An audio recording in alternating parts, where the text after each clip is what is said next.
드디어 휠련들의 나는 휠체어를 타고 나서 황홀감을 느낀 적이 있다. 언제요? 하반신 마비인 여성분들도 부부관계가 가능한가요? 세상엔 다양한 체위가 있으니까 서로 공유를 하는 편이더라고요. 느낀 적 있나요, 오빠?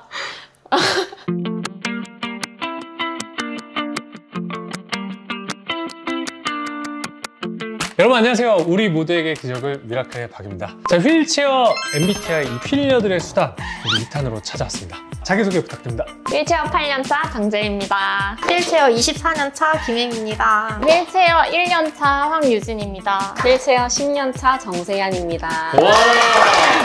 OX 팻말 좀 드리고요. 휠체어 MBTI 2탄의 주제는 사랑입니다. 다들 남자 좋아하신다고 하셨잖아요. 그죠? 저도 여자 좋아합니다. 자, 첫 번째 질문 바로 가겠습니다. 무슨 합법이야? 나는 휠체어를 타게 된 이후 좋아하는 이성이 생겼을 때 먼저 대시를 했다! 하나, 둘, 셋! 와우! 우리 남편을 장판을 깔아줬죠. 어떻게 깔았어요? 좋아하는 것 같기는 한데 아니라고 자꾸 하긴 했어요. 둘이 친한 친구였잖아요. 근데 어느 날 갑자기 남편이 소개팅을 나간다고 하는 거예요. 응원을 해주긴 해줬거든요. 근데 속으로는 막 근데 내가 왜 이러지? 약간 이런 이상한 감정이 들어서 한강도 가자고 하고 뭐. 본인이 먼저? 네. 오. 어떠셨어요? 나름대로의 약간 본능적인 대시였지 않았을까? 라고 생각하고 싶네요. 그래서 결국엔 꼴인 하셨잖아요? 그쵸? 내년에 결혼하게 되는 남자친구랑 같은 부석 사람이에요. 삼성! 샘성! 지혜의 말 듣고 좀 놀랬던 게 지혜랑 똑같이 저를 좋아하는 것 같은데 말을 안 하는 것 같아서 그냥 불러서 물어봤어요. 나 좋아해? 이렇게. 와, 설렌다. 나 좋아해 이랬어요? 네, 나 아니래요. 아니래? 저도 좋아하는 감정이 있었던 것 같고 그래서 코너 가자, 술 먹자 이렇게 해가지고 도대체 노래방 얼마나 가는 거예요? 왜 이렇게 노래방 얘기밖에 안 하네? 왜 근데 상대방이 날 좋아한다고 느꼈어요? 또 노래방 얘기인데 저희 회사 안에 원래 그 당시 코너가 있었어요. 현금이 있어야 됐거든요. 저한테 쓱 와가지고 나 1,000원 있는데 이러는 거예요, 남자친구가. 아니지 않? 맞지. 맞나요? 네, 맞습니다. 그럼 같이 가고 싶었던 거예요? 네. 야, 근데 왜 나 좋아했을 때 아니라고 했어요? 그러고 나서 얼마 안 있다가 고백 받았습니다. 연인 되신 지 얼마나? 한 2년 반 정도 된 거. 어떻게 프로포즈를? 아직. 오케이. 죄송합니다. 오케이. 자, 여기는 이제 결혼하셨으니까. 네, 기회가 없어서. 네, 안타깝게 패스를 하시고. 우리 세연이는 그러면은 보통 어떻게 대시가 많이 이렇게 오시나요? 아니요, 저도 지금 남자친구랑 5년 만나가지고 딱히 그럴 게 없었어요. 근데 미라클 나가고 나서는 남자들이 이렇게 좀 대시가 좀 없었어요. DM이나 뭐 이런 걸로 막. DM이 진짜 많이 와요. DM 아니야? 남자분들한테. 뭐라고? 영상 보고 왔다. 뭐 응원한다. 번호 알려달라 이런 거. 그런 건 없었어요. 근데 마팔해달라고는 하시더라고요. 마팔해달라고 하지 마세요. 있던 감정도 사라집니다. 자, 두 번째 질문 바로 갈게요. 나는 남자친구와 데이트를 하다가 위험한 상황에 놓였을 때 당황을 한 적이 있다. 하나, 둘, 셋. 이거 궁금해요. 저는 아기랑 남편이랑 같이 있을 때인데요. 놀이터를 갔어요. 아기랑 셋이서. 놀이터 앞에 입구에 경사가 엄청 급했어요. 저를 먼저 꺼내놓고 그러고 아기를 데리고 오려고 했는데 저를 이제 끌고 경사로를 넘는 순간에 아기가 미끄럼틀을 또 타겠다고 혼자 계단으로 올라가는 거예요. 남편이 저를 경사로 중간에 놓고 뛰어서 애한테 간 거죠. 그래서 저 다행히 넘어지진 않았는데 거기서 앞바퀴가 거의 들린 채로 버티고 있었거든요. 와, 초능력이 좀 나왔나 보다. 네, 진짜 넘어지기 직전으로 정말 가만히 있었어요, 얼음처럼. 이거는 나 혼자의 경험인데 한강에서 제가 새로운 길을 탐험하는 걸 되게 좋아하거든요. 그러다가 진짜 경사가 이렇게 있는 경사가 있었던 적이 있는 건데 여기를 올라가야지만 집에 갈 수 있는 거야. 근데 이걸 이대로 못 올라가니까 알죠? 이렇게 와리가리라고 하죠. 와리가리라고 하죠? 경사를 원만하게 만들어서 좌우로 그래서 갔다가 이게 미끄러진 거예요. 근데 잡았어요? 진짜 잡아주더라고요. 와. 내가 여기서 넘어지면 죽으니까. 으아! 으아!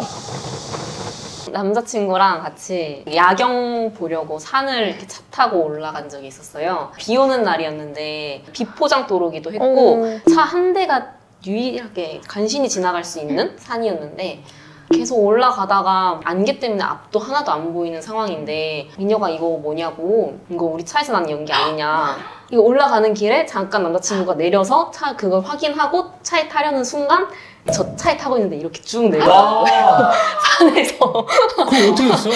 바로 옆이 낭떠러지였고 진짜 바로 옆이 낭떠러지였단 말이에요. 근데 남자친구는 또 그 차를 붙잡아 보겠다고 그 차에 매달리고. 어머 어떡해. 뭐 영화야? 그 다행히 차가 산 쪽에 이렇게 박혀가지고 멈췄어요. 근데 차는 박살나고 네, 차는 진짜 안 다쳤어요? 저는 안 다쳤는데 남자친구는 안 다쳤어요? 남자친구 다쳤어요. 어. 이쪽. 저도 당황한 경험이 있는데요. 이제 휠체어 타고 좋은 전망이 있는 카페가 있다고 해가지고 카페를 갔다가 초행길이었는데 이 휠체어가 되게 작거든요. 근데 이 정도는 충분히 갈 수 있는 분명히 길이었는데 한참 가다가 갑자기 전봇대가 하나 갑자기 가운데에 박혀 있어가지고 이 바퀴 반쪽밖에 지나갈 수가 없는 거예요. 근데 남자친구가 고맙게도 이 한쪽 바퀴는 인도에 그리고 힘으로 한쪽 바퀴를 든 채로 이렇게 갔는데 살짝 미끌 해가지고 이게 넘어질 뻔했는데 차는 앞에서 와가지고 바로 옆이 찻길이었거든요. 그래서 갑자기 초인적인 힘을 남자친구가 발휘해가지고 이렇게 슉 해가지고 이렇게 슉. 삼성. 자, 이번에 세 번째 질문 가도록 하겠습니다. 나는 데이트를 하다가 진이 생겼을 때 내가 들어주려고 노력한 적이 있다. 자, 하나, 둘, 셋. 와! 가장 먼저 이렇게 든 것 같은데 네. 뭐 어떤 이유에서? 떠오른 게 있는데 네. 이제 가끔 남자친구 집에 놀러 가면 빨래가 이만큼 쌓여져 있어요. 빨래방에 가서 돌리거든요. 빨래 양이 많다 보니까 혼자 다 못 드는데 제가 그거 나 줘, 내가 들게 하면서 무릎 위에 올려놓고 간 적이 있었어요. 아, 딱 무릎 위에 올려놓고 남자친구가 휠체어 밀고. 저도 무릎 위에 제가 들 수 있을 정도면은 제가 차라리 들고 그냥 휠체어를 미는 게 더 나은 것 같아요. 이거 약간 국룰인가 보다. 항상 제 백팩을 엄청 무겁게 들고 다녀요. 왜냐면 저는 그냥 여기 올려놓으면 무게를 모르니까 괜찮은데 다른 사람들이 그래서 항상 제 백팩을 들어볼 때마다 하는 말이 있어요. 이거 왜 이렇게 무거워? 어떻게 들고 다녀? 하는데 사실 별로 안 느껴지긴 하니까. 욕창 조심하셔야 됩니다. 세연이를 향한 질문이 될 것 같은데 나는 결혼을 하고 싶다. 하나, 둘, 셋. 뭐야? 이거 반전 드라마인데? 결혼을 하고 아이를 낳으면은 어쨌든 희생을 해야 되는 거잖아요. 그래서 결혼을 꼭 해야 하는가? 만약에 아이가 없다면요? 할 사람이 있다면 하고는 싶은데 근데 무조건 결혼해야 된다. 이건 아니에요. 자, 혜미님 혹시 뭐 결혼 무르고 싶은 생각? 아직 프로포즈 안 했잖아. 만약에 내가 사랑하는 사람이 있고 아기를 원한다면 결혼은 당연히 꼭 해야 된다고 생각하고, 만약에 아이 생각이 없다면 결혼은 굳이 하지 않아도 된다고 생각했던 것 같아요. 근데 남자친구도 아기 원하고 저도 원해가지고 내년에 결혼 결심하게 된 것 같습니다. 야, 이거 좀 이어지는 질문인 것 같아요. 나는 결혼을 하고 나서 아이를 낳는 것에 대한 걱정을 한 적이 있다. 하나, 둘, 셋. 자, 좋습니다. 네. 네, 먼저 말씀해 주시죠. 그러니까 저는 아이를 너무 좋아하고 저희 남편도 너무 좋아하는데 사실 그러니까 좋아하는 마음이랑 별개로 걱정이 되는 건 내가 일을 하는 상황에서 힘든 것도 있을 거고 내 상황을 잘 봐줄 또는 전문적인 경험을 많이 가지고 있는 의료진을 만날 수 있을까에 대한 고민이 되게 많이 되는 것 같아요. 왜냐면 저는 또 특히 척수장애고 물론 다 열심히 해주시지만 그런 걱정이 좀 있는 것 같아요. 아이를 낳고 그런 거에 대한 걱정도 있지만 이제 아이는 부모를 선택할 수가 없잖아요. 근데 이제 태어났는데 엄마가 휠체어를 탔고 그리고 제가 이제 케어할 수 없는 부분도 있을 수도 있으니까 그런 것들을 잘 헤쳐나갈 수 있을지 그런 걱정을 좀 했던 것 같아요. 저는 어떠세요? 지금 경험을 하고 있잖아요. 네. 남자 아기고 한창 뛰어다니고 침대에 오르락내리락 계속하고 소파에서 뛰고 막 이럴 시기란 말이에요. 그러니까 신체적으로 솔직히 케어가 안 되는 부분이 힘든 부분이 많아요. 그래서 그런 부분을 겪고 있기 때문에 쉽지 않은 일이다라고 생각해요. 저 같은 경우는 제가 아이에 대한 상상을 한 적이 있어요. 근데 어떤 분이 저한테 그렇게 말씀해 주더라고요. 아이들을 케어하는 방법은 여러 가지가 있는데 물론 육체적으로 우리가 아이를 케어해야 될 수 있지만 정신적으로 아이를 케어하는 것이 더 중요하다고 하시더라고요. 그래서 육체적인 것은 예를 들어서 누군가의 도움을 받을 수도 있고 뭐 보모의 도움을 받을 수도 있는 거고 그렇게 해결이 될 수 있지만 정신적인 부분은 부모가 아니면 해결이 안 된다고 하더라고요. 근데 야 너처럼 긍정적이고 어려움 속에서 극복한 아빠가 이제 엄마 아니네요. 아빠가 얼마나 긍정적인 영향을 맞아. 받겠냐. 그러면서 저한테 이렇게 용기를 주신 적이 있는데 아이에 대한 어떤 교육이나 성장 과정에 있어서 제한할 필요는 없을 것 같아요. 전 맞는 것 같아요. 모든 시련은 힘들지만 이겨내면 또 성장이 되는 거니까. 나는 휠체어를 타고 남자인 사람을 단둘이 만날 때 자신감을 잃곤 한다. 하나, 둘, 셋. 오, 좋아요, 좋아요. 어떠세요? 자신감을 왜 잃죠? 남사친하고 뭐 둘이 만나거나 뭐 남자친구랑 만나거나 해도 그냥 불편한 거 있으면 도와주고 배려를 해주니까 딱히 자신감을 잃거나 한 적은 없었던 것 같아요. 저는 이제 수중고 남녀공학이고 또 공대였기 때문에 남자인 친구들이랑 되게 익숙하고 만약 이성적으로 만나게 되더라도 옛날에 once upon a time. 그렇게 자신감을 잃을 이유가 별로 없었다? 내가 싫으면 싫은 거지 뭐. 근데 사람은 휠체어를 탔다고만 싫은 게 아니고 그냥 똑같은 비장애인도 싫은 이유는 다양하게 있잖아요. 제가 휠체어를 탔다는 사실은 제가 바꿀 수 있는 게 아니에요. 근데 그 정체성 때문에 나를 싫어하는 사람은 그냥 나도 그 사람 싫어하면 되니까. 저 같은 경우도 좀 약간 지나친 과도한 자신감에 사로잡혀서 별로 이렇게 자신감을 잃은 적은 없는 것 같아요. 오빠 연예인이잖아요. 무슨 연예인이야? 오빠 연예인이잖아요. 좋습니다. 다음 질문 갈게요. 와, 이게 저희가 질문하기 진짜 어려웠던 질문인데, 와, 이거 나는 휠체어를 타고 나서 제가 해야 될까요? 나는 휠체어를 타고 나서 황홀감을 느낀 적이 있다. 언제요? 하나, 둘, 셋. 아, 좋습니다. 어떤 황홀감을 느끼셨나요? 행복한 부부 생활에서 오는 그런 감정을 당연히 느낄 수 있죠. 느낄 수 있고 느끼는 방법을 함께 뭐 찾아 나간 것 같아요. 하반신 마비인 여성분들도 부부관계가 가능한가요?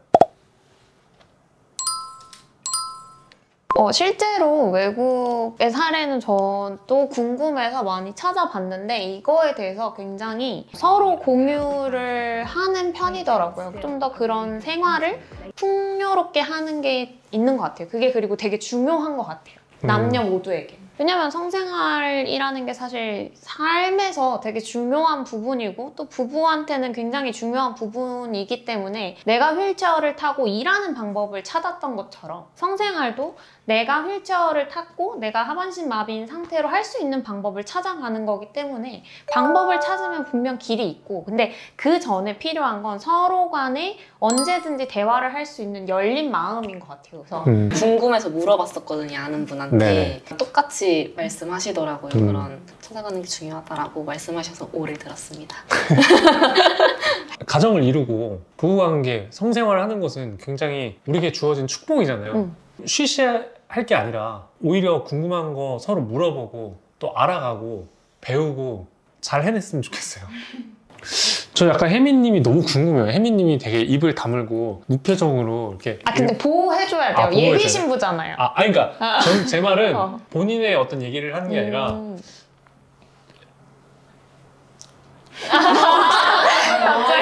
세상엔 다양한 체위가 있으니까 뭐 찾아가면 되겠지라는 생각을 하고 있었는데 그 말을 되게 고급지게 해준 것 같아서 나는 입을 다물어야겠다 이렇게 생각을 좀 했던 것 같아요.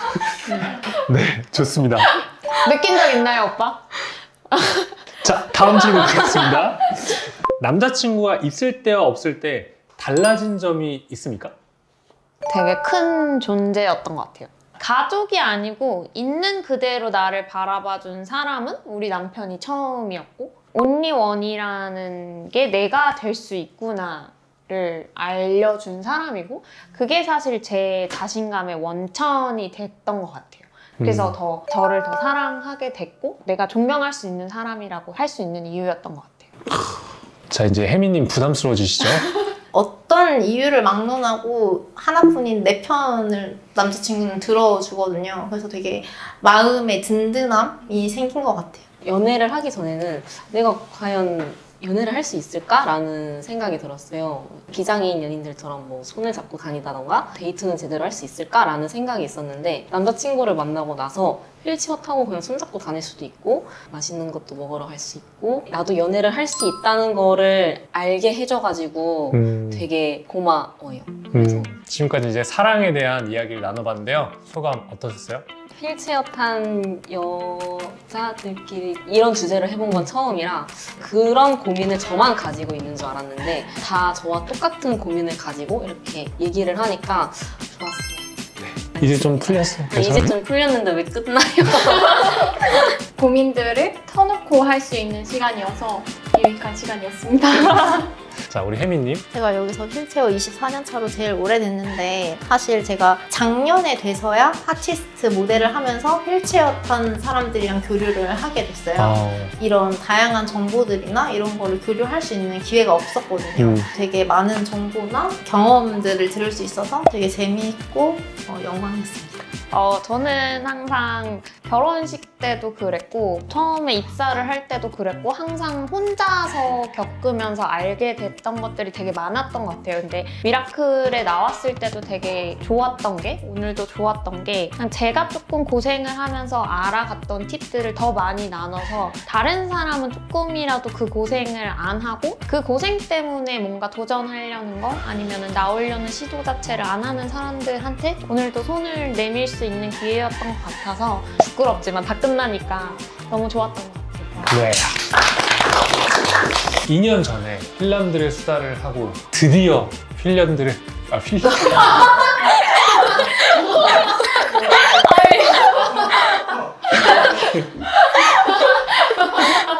네, 여러분들과 함께해서 너무나 유익하고 또 재미있는 시간이었고요. 계속해서 후배들에게 좋은 영향 주시고 기회가 되면 또 미라클에 나와서 많은 스토리 얘기해 주셨으면 좋겠습니다.